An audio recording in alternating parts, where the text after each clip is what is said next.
दारू पिऊ नका माझ्या राजांनो, माझ्या दादांनो. तुम्ही दारू पिताल, पण दारू पिण्याच्या आधी लहान लहान लेकराचा विचार करा. घरातल्या लहान लहान लेकरं आहेत, छोट छोटे लेकरं आहेत घरामध्ये. माझ्या माया, दिवसभर एवढं ऊन पडलंय कडक, तर माझी आई माझी ताई शेतामध्ये राब राब कष्ट करते, हाडाचे काढ करते, रक्ताचं पाणी करते, नेत्राचा दिवा करते, हाताचा पाळणा करते. का? माझ्या मुलीचं शिक्षण मला करायचं, माझ्या मुलाचं शिक्षण मला करायचं, माझ्या ताईचं लग्न करायचंय मला.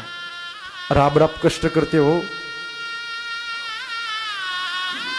तर हाताला फोड आला त्या माय माऊलीच्या, तरी बांधावर जाऊन राब राब कष्ट केले एवढ्या कडक उन्हात. काही लोक दारू पिऊन स्वतःच्या बायकोला मारतात. तुम्हाला हात जोडून पोटतील की ना माझी विनंती आहे, दारू पिऊन बायकोला मारू नका. राजा हो, तुमचे डोळे भरून येतील, रडाल तुम्ही सगळी मंडळी. आता यत्र नारीस्तु पूजन्ते रमन्ते तत्र देवताः. ज्या ठिकाणी स्त्रीचा आदर होतो त्या ठिकाणी देवता रममान होत असतात, हे लक्षात ठेवा. दारू पिऊन बायकोला मारू नका.